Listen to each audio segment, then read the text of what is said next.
नमस्कार, मैं संतोष कुमार अम्बेश।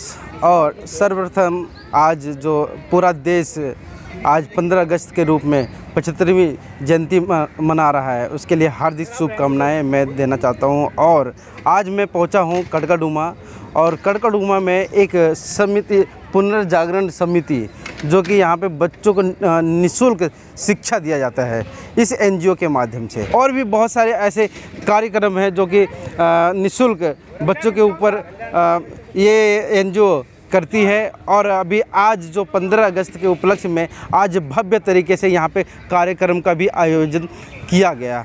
तो आइए हम जानते हैं, पहले हमारे बीच में हैं जो उस एनजीओ से जुड़े हुए जो पदाधिकारी हैं, हम उनसे बात करेंगे कि क्या उनका जो एनजीओ है आने वाले भविष्य में और भी क्या क्या करने वाला है, और अभी तक इनसे इस एनजीओ में कितने लोग जुड़े हुए हैं, और आज का जो 15 अगस्त का प्रोग्राम था वो किस प्रकार से कैसे मनाया गया।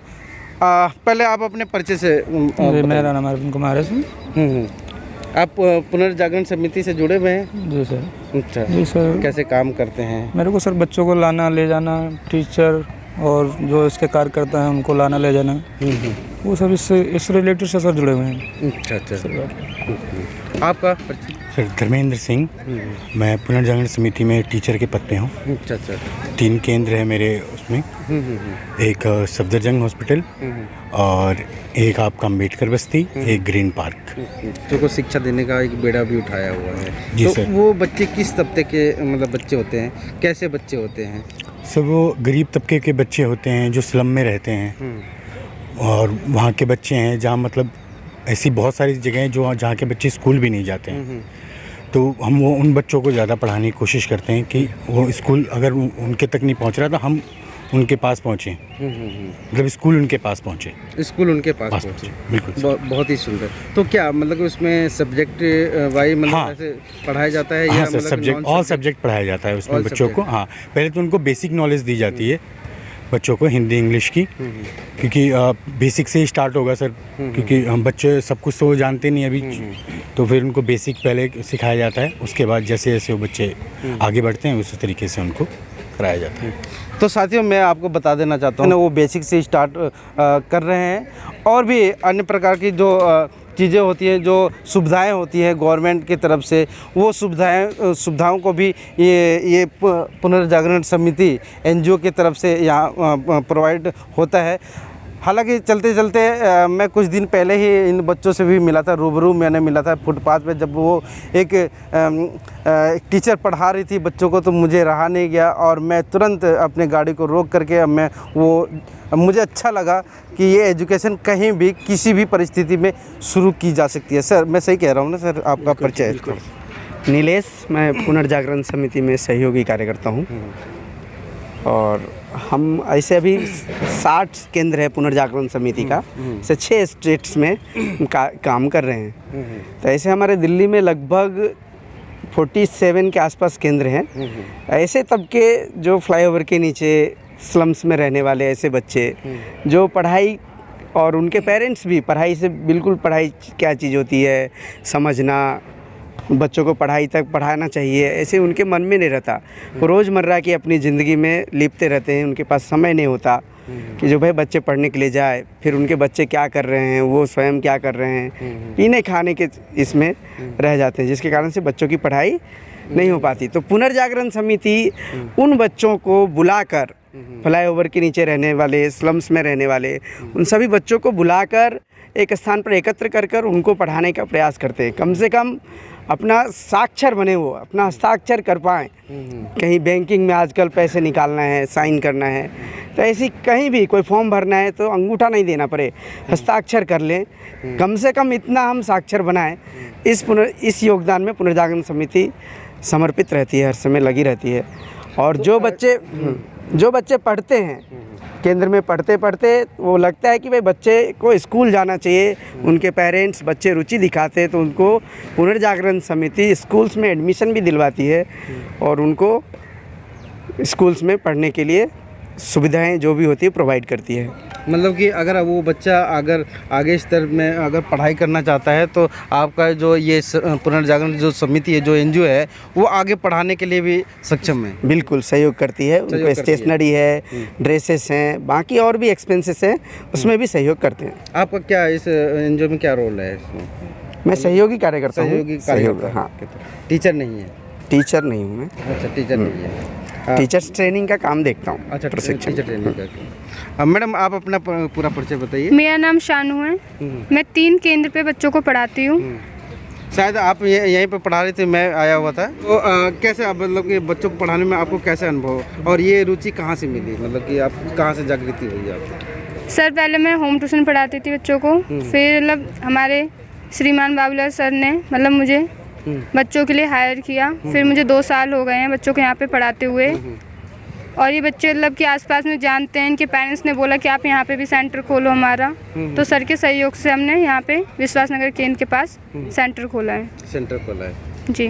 तो अभी मतलब कि बच्चों को पढ़ाती हैं, फुटपाथ पे पढ़ाती हैं, कहीं मतलब कि कहीं भी, मतलब कि जैसे फुटपाथ के पास में तो नाला भी हो सकता है, सब कुछ। तो क्या मतलब कि ऐसा होना चाहिए कि एक केंद्र होना चाहिए, वहाँ पे बच्चों को ले जा कर के मतलब पढ़ाया जाए? हम बच्चों को कहीं दूर इसलिए ले जा चाहते कि उनके पेरेंट्स अलाउ नहीं करते कि हमारे बच्चे कुछ करना दें, बच्चों पेरेंट्स को डर रहता है। तो हमने केंद्र वहीं पे ही ओपन होता है जहाँ पे बच्चे मतलब आराम से आ सकें। और ना हम हमेशा साफ़ सफाई का ध्यान रखते हैं कि केंद्र में किसी बच्चों को बीमारी गंदगी ना हो। और बच्चे भी सहयोग करते हैं। तो बच्चे भी सहयोग करते हैं। कहीं ना कहीं अगर बच्चों को, ऐसे स्लम बच्चों को अगर शिक्षा दी जाएगी तो वो कहीं ना कहीं अपने बारे में, अपने साफ़ सफाई के बारे में, अपने जीवन के बारे में वो सोचता है और वहाँ से उसका बदलाव शुरू हो जाता है। जो पुनर्जागरण समिति जो बच्चों को शिक्षा देने में लगी हुई है, निःशुल्क शिक्षा देने में लगी हुई है। सर, आप आगे आइए, आप अपना परिचय बताइए। मेरा नाम शुभम सिंह है। मैं पुनर्जागरण समिति का सदस्य हूँ। टीचर के रूप में पढ़ाता हूँ। 3 सेंटर में पढ़ाता हूँ बच्चों को। और उनको हम कुछ न कुछ नया सिखाते हैं रोज़। हमारी कोशिश रहती है हमेशा बच्चों को अपने हिसाब से ना देखकर बच्चों के हिसाब से पढ़ाना चाहते हैं, ताकि बच्चे क्या सीखना चाहते हैं। जैसे कुछ बच्चे उसमें कमज़ोर होते हैं, एक केंद्र में सभी बच्चे पढ़ने वाले होते नहीं हैं, तो बच्चों को हम देखते हैं कौन से बच्चे पढ़ने वाले हैं। जो कमज़ोर हैं उनको उस लेवल का पढ़ाते हैं। धीरे धीरे हमारी एक्टिविटी बढ़ती रहती है। और देखा जाता है कि मतलब कि कितने बच्चों का जो रुचि होता है वो पढ़ाई से धीरे धीरे कम हो करके मतलब कि खेल कूद में ज़्यादा होता है। उसको मतलब ये एनजीओ कहाँ तक मतलब ले जाने वाला? हमारा हफ्ते में 1 दिन छुट्टी रहता है। बच्चों को 1 दिन हम पार्क ले जाते हैं, एक्टिविटी कराते हैं, वहाँ अपने केंद्र के बारे में बताते हैं, उनको बताते हैं, खेल के बारे में सिखाते हैं, नई खेल के बारे में, और देश के प्रति बारे में बताते हैं। जैसे कुछ नई चीज़ें हुई देश में, उसके प्रति भी बताते हैं बच्चों का, ताकि जीके नॉलेज अच्छा रहे। इसलिए बच्चों को पार्क ले जाते हैं, वहाँ घुमाते हैं। और हम कार्यक्रम करवाते रहते हैं, बड़े बड़े खेल संगम। जैसे हम अभी 1 महीने पहले हम लोग खेल संगम करवाए थे। उसमें हमारे 300 बच्चे थे, केंद्रों के 8 केंद्रों के 300 बच्चे थे। उसमें हमने कई प्रकार खेल सम्मिलित किए, जिनमें बच्चे हमारे सम्मिलित हुए और खेल का आनंद उठाया, ताकि बच्चों को भी अच्छा लगे। क्या है ना, रोज़ पढ़ाई नहीं करवा सकते ना, तो इसलिए हम लोग हफ्ते में 1 दिन बच्चों को रखें। बिल्कुल स्पोर्ट जुड़ा रहता है, ताकि बच्चों का माइंड थोड़ा सा अच्छा रहे। क्या है ना, बच्चे अगर जैसे स्टेट लेवल खेलना चाहते हैं, अगर उस लेवल पे अगर जाना चाहते हैं, या नेशनल लेवल पर जाना चाहते हैं, और इससे इंटरनेशनल लेवल, तो उसके लिए क्या मतलब पुनर्जागरण हमारी तरफ से पूरा सहयोग रहता है बच्चों को।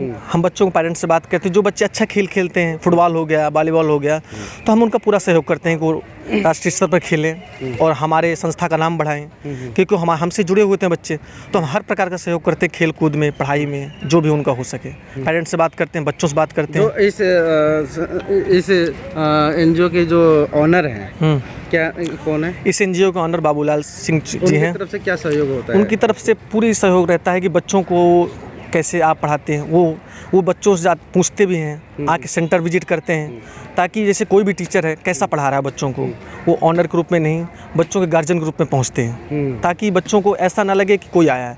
बच्चों से बातचीत करते हैं कि ये टीचर आपको कैसा पढ़ाती हैं, क्या सहयोग करती हैं, क्लास रोज़ लगता है कि नहीं लगता, उसके बारे में बाबूलाल जी जाके पूरी जानकारी लेते हैं, और जो भी कमी रहती है उसकी पूर्ति करते हैं। जो भी साथियों वो सब प्रोवाइड करते हैं। तो साथियों इस अभी मैं मिलवाने वाला हूं जो इस एनजीओ के जो मेन ओनर हैं, जो अभी तक आप सुन रहे थे कि जितने भी इस एनजीओ से जुड़े जो सदस्य हैं उन्होंने बताया कि ये एनजीओ ऐसे ऐसे क्षेत्र में कार्य कर रही है। क्या ये हकीकत है? अभी मैं एनजीओ के जो ओनर हैं बाबूलाल जी हमारे साथ में बन चुके हैं, जो कि आज इतने भव्य तरीके से इन्होंने 15 अगस्त का प्रोग्राम भी रखा और बच्चों ने भी इसमें पार्टिसिपेट किया है। जो कि आज देख रहे हैं कि ये जो तिरंगा है बच्चों के सामने, बच्चों के बीच में फहराया गया है, और ये जो पुनर्जागरण का समिति है, जो एनजीओ है, इसके बैनर तले इस पार्क में मनाया गया। और हमारे साथ में बन चुके हैं बाबूलाल जी, जो कि पुनर्जागरण समिति के ओनर हैं। सर, पुनर्जागरण के बारे में भी मैंने बहुत सुना है और चलते चलते भी मैंने एक छोटा सा कवरेज किया था और वो बात बहुत दूर तक फैल गई। तो आपका जो समिति, आपका ये जो एनजीओ है, किन किन क्षेत्रों में काम कर रही है बच्चों? हमारा फोकस्ड है शिक्षा, संस्कार, स्वावलंबन और हेल्थ। हम 4 विषयों पर काम करते हैं। हेल्थ में हमारे और भी विषय जुड़े, जैसे हेल्थ में जैसे कि आयुर्वेदिक है, होम्योपैथिक है, एलोपैथिक है। इसके साथ में स्किल में भी अलग अलग विषय हैं, जिसमें से सिलाई है, ब्यूटी पार्लर है, मेहंदी है, स्पोकन इंग्लिश है, कंप्यूटर है, अखबार से लिफाफे बनाने का काम है। इस प्रकार से हम करीब 6 राज्यों में 60 केंद्रों पर काम कर रहे हैं और करीब करीब हमारे पास 5000 बच्चे पढ़ रहे हैं और महिलाएं काम सीख रही हैं।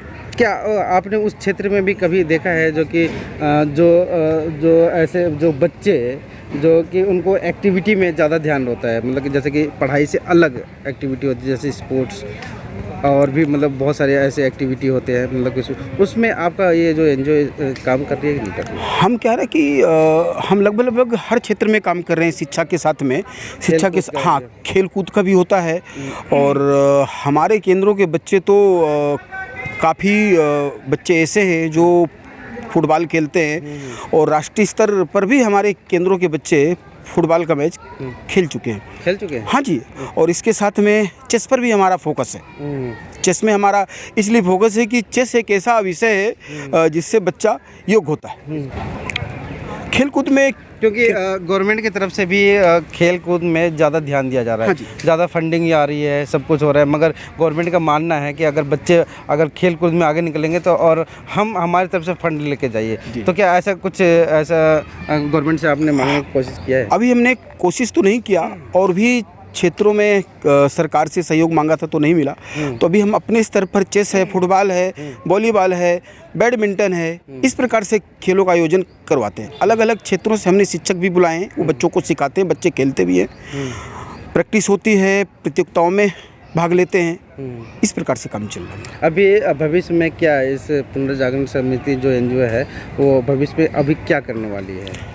हमारी इच्छा है कि पूरे देश भर में जो बच्चे भीख मांगते हैं इनको शिक्षा के क्षेत्र से जोड़ना, इनको पढ़ाना, ताकि ये भीख न मांगे और अपने पैरों पर खड़े हो सके। हमारा जो फोकस है करीब 70% भिखारी बच्चे और भिखारी महिलाएं हमारे यहाँ पढ़ रहे हैं और काम सीख रहे हैं। दिल्ली में हमारे करीब 36 केंद्र हैं। इस प्रकार से बहुत बड़ी ऐसी संख्या है जो बच्चे पढ़ रहे हैं, भीख नहीं मांगते, वो स्कूलों में पढ़ते, अच्छे स्कूलों में पढ़ते। जो भीख मांग रहे हैं उनको बुला बुला कर पढ़ाई कर रहे हैं। हाँ, मगर उनका वो ये तो काम बन गया है, मगर उस काम से आपने हटा दिया। हम क्या ना कि उनका तो रोजी रोटी उसी से जुड़ा हुआ है ना। हाँ, उसमें क्या ना कि अगर हमने 100 बच्चों पर सर्वे किया तो हमारे केंद्र में करीब 50 बच्चे आते हैं पढ़ने। 50 बच्चे आते हैं पढ़ने। अब हम उन बच्चों को पढ़ाना शुरू करते हैं तो हमारे केंद्रों में अगर हम इस 50 बच्चों को 100% में बदल दें तो उसके बाद भी हमारे यहाँ से 30% और बच्चे भाग जाते हैं। तो क्या ना कि जब बच्चा एक बार की पढ़ने लगता है, और बहुत सारे ऐसे बच्चे हैं जो अच्छे हैं पढ़ने में, और पढ़ने की जब लत लग जाती है, जैसे कि नशे की लत लग जाती है, किसी भी चीज़ की लत लग जाती है, जब बच्चों की पढ़ने की लत लग जाती है तो बच्चे पढ़ते हैं और अच्छा पढ़ते हैं। सरकारी स्कूलों में जैसे कि ये MCD की स्कूल हैं, सर्वोदय स्कूल हैं, सेंट्रल स्कूल हैं, प्राइवेट स्कूल, EWS के थ्रू बच्चों के एडमिशन करवाते हैं हम। इस प्रकार से बच्चे पढ़ते। क्या होता है ना कि पैसा दरअसल माँ बाप का है। बच्चों को तो भीख मंगवाया जाता है, क्योंकि लोग बच्चों को ही भीख देते हैं। ये हमारा स्वभाव है, बच्चों को या फिर बुजुर्गों को। बड़े तो बैठ करके शराब पीते हैं, मुर्गा खाते हैं, तो बच्चों का ये स्वभाव नहीं भीख मांगना। उनको तो जिस क्षेत्र में आप लगाएंगे वैसे बनेंगे। किंतु माँ बाप को समझाने पर वो बच्चों को पढ़ाते हैं। बहुत सारे पेरेंट्स ऐसे भी हैं जो भीख का धंधा छोड़ करके काम करना शुरू किया, सब्जी लगाना, साफ सफाई, इस प्रकार से काम करते हैं। चलिए, चलते चलते आज के दिन देशवासियों को क्या संदेश देना चाहते हैं? आज मैं तो यही बोलूँगा कि देखिए, हर व्यक्ति अपने लिए करता है, किंतु हमें जिस समाज से कुछ मिलता है, जो भी हमें मिलता है वो समाज से ही मिलता है, तो हम कुछ ना कुछ उस समाज को भी वापस लौटाएं। यही मेरी प्रार्थना है। ये संदेश ही है। बहुत बहुत धन्यवाद आप लोगों का। तो आप लोग आए। साथियों, जैसा कि जो हमारे बीच में बने थे, जो कि इस एनजीओ के पुनर्जागरण समिति के जो एनजीओ बाबूलाल जी थे, और उन्होंने एक आग्रह भी किया है कि सरकार इस ओर जिस ओर ये एनजीओ कार्य कर रही है उस ओर वो ध्यान भी दे, ताकि हम आगे और अगर थोड़ी सी मदद मिल जाती है सरकार की तरफ से, तो हम आगे और कार्य करने के लिए सक्षम रहेंगे, ताकि जो भी योजनाएं बनी हुई है इस एनजीओ की, जो इन्होंने बनाई है, ताकि अधिक से अधिक बच्चे पढ़ लिख करके आगे बढ़ें, हर क्षेत्र में अपना नाम कमाएं, और हमारा जो देश अभी ऐसे अंधकार में जा रहा है, जो कि फुटपाथ पे खड़ा हो करके भीख मांगने का और मंगवाने का काम किया जा रहा है, कम से कम उससे छुटकारा मिले, वो अपने अस्तित्व को पहचान पाए। मैं संतोष कुमार अम्बेश, इस वक्त मैं कड़कड़डूमा और पुनर्जागरण समिति के बैनर तक